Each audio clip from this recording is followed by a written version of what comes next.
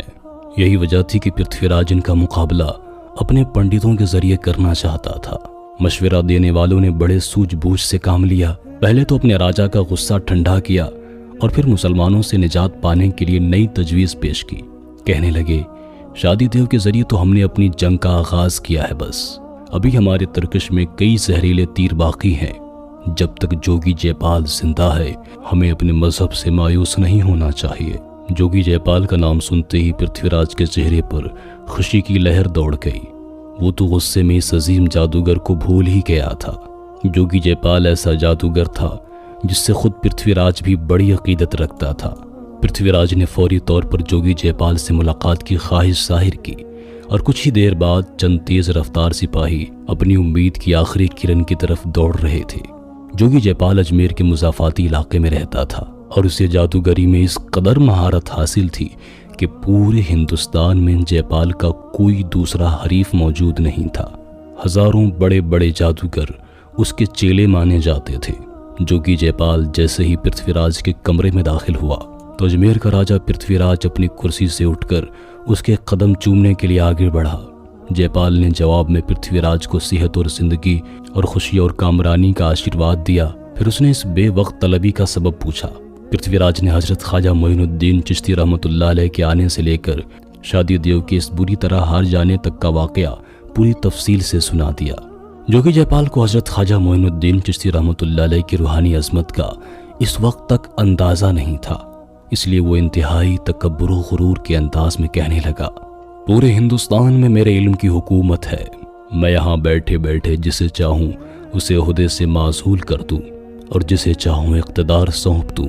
مجھے خود اپنی غفلت پر بہت افسوس ہے کہ میں آس پاس کے حالات سے بے خبر رہا اور ایک مسلمان فقیر نے میری بادشاہت میں اتنا بڑا ہنگامہ کھڑا کر دیا ہے۔ یہ کہتے ہوئے جوگی جے پال غصے سے کانپنے لگا اور کہنے لگا، آج مسلمانوں کا اس سرزمین پر آخری دن ہوگا، میں انہیں ایسا سبق دوں گا کہ پھر کبھی کوئی اچھوت اس مقدس مقام کا رخ نہیں کر سکے گا۔ جوگی جے پال کا تکبر اپنی انتہا کو پہنچ چکا تھا۔ وہ پرتھوی راج کی خلوت کدے سے اس انداز سے نکلا جیسے سچ میں وہ پورے ہندوستان کا بادشاہ ہو اور کسی نافرمان غلام کو سخت ترین سزا دینے جا رہا ہے۔ جوگی جے پال نے پہلے اپنے شاگردان خاص کو حکم دیا کہ وہ مسلمان فقیر اور اس کی خدمت گاروں کا کام تمام کر دیں۔ اس ہدایت کے ملتے ہی تقریباً 500 جادوگروں نے ایک وقت میں اپنے ساحرانہ کمالات کا آغاز کیا۔ اچانک اجمیر کے باشندوں نے دیکھا کہ پہاڑیوں سے آگے شعلے بلند ہوئے اور یہ شعلے تیزی سے اس طرف سفر کرنے لگے جہاں حضرت خواجہ غریب نواز رحمۃ اللہ علیہ آرام فرما تھے۔ پرتھوی راج اور اس کے درباری جادوگروں کی اس شعبدہ بازی سے بہت مطمئن نظر آ رہے تھے، لیکن انہیں یہ خبر نہیں تھی کہ یہ آگ خواجہ غریب نواز رحمۃ اللہ علیہ تک پہنچنے سے پہلے ہی بجھ جاتی تھی۔ اپنے اس حربے کی ناکامی کے بعد جوگی جے پال کے چیلوں نے لاکھوں سانپ پیدا کر دیے جو پھن اٹھائے ہوئے اس طرح بڑھ رہے تھے جیسے مسلمانوں کے جسموں میں اپنا زہر داخل کر کے انہیں موت کی نیند سلا دیں گے۔ لیکن جادو کے ذریعے پیدا ہونے والے ان سانپوں کا بھی وہی حشر ہوا جو کچھ دیر پہلے بھڑکتی ہوئی آگ کا ہو چکا تھا۔ سانپ خواجہ غریب نواز رحمۃ اللہ علیہ کے قریب پہنچتے ہی سر پٹکتے اور دوسرے ہی لمحے غائب ہو جایا کرتے تھے۔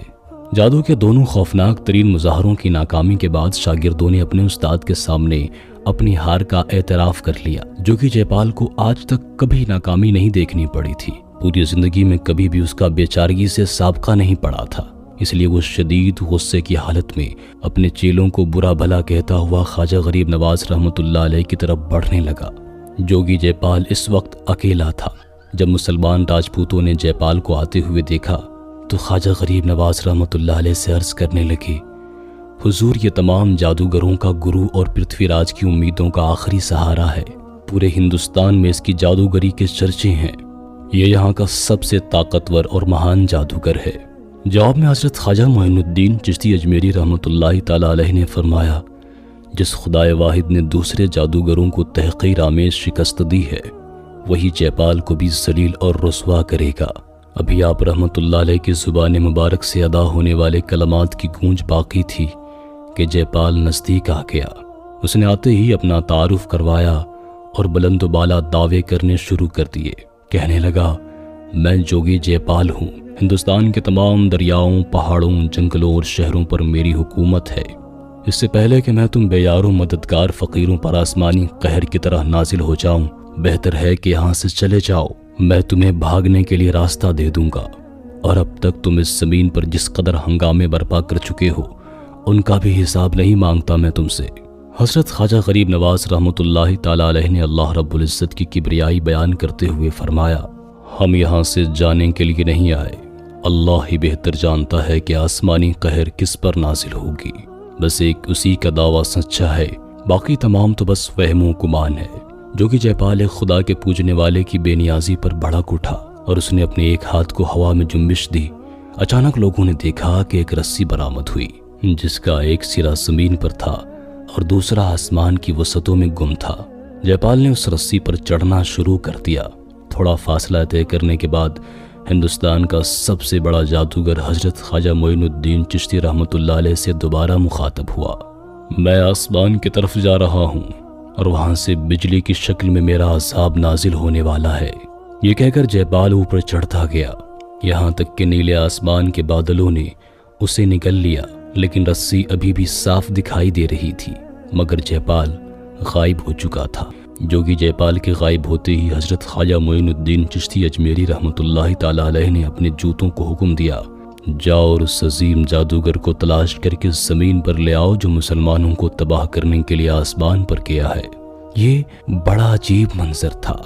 کچھ دیر بعد اجمیر کے رہنے والوں نے دیکھا کہ جوگی جے پال چیختا ہوا زمین کی طرف آ رہا ہے اور خواجہ غریب نواز رحمۃ اللہ علیہ کی مبارک جوتیاں اس کے سروں پر برس رہی ہیں، یہاں تک کہ جے پال اپنے جادوگرانہ کمالات کے باوجود بڑی ذلت و رسوائی کے ساتھ واپس آ گیا اور اس نے کھلے الفاظ میں اپنی ہار مان لی۔ پھر اس نے خواجہ معین الدین چشتی اجمیری رحمۃ اللہ تعالی علیہ کے پاؤں مبارک پر سر رکھتے ہوئے کہا، جس شخص کو سارے ہندوستان کے جادوگر تلاش نہیں کر سکتے تھے، اسے ایک عظیم مسلمان کے جوتوں نے زمین کی پستیوں میں دھکیل دیا ہے۔ یہ میری ساری عمر کی کمائی تھی جو چند لمحوں میں برباد ہو گئی ہے۔ اتنا کہہ کر جے پال بے تحاشا رونے لگا، شرمندگی سے اس کا سر نہیں اٹھتا تھا۔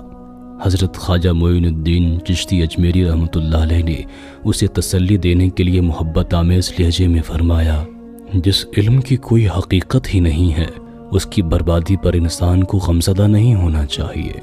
دنیا میں صرف خدا کے پوجنے والوں کی بات حق ہے، اور بالآخر ساری دنیا پر حق کو ہی غلبہ حاصل ہو کر رہے گا۔ خواجہ صاحب رحمۃ اللہ علیہ کی محبت ملنے کے بعد جوگی جے پال کے دل و دماغ کے اندھیرے غائب ہو چکے تھے۔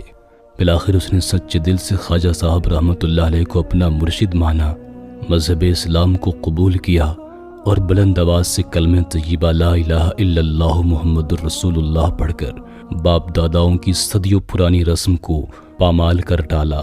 اسلام قبول کرنے کے بعد حضرت خواجہ غریب نواز رحمۃ اللہ تعالی علیہ نے جوگی جے پال کا نام عبداللہ صحرائی رکھا۔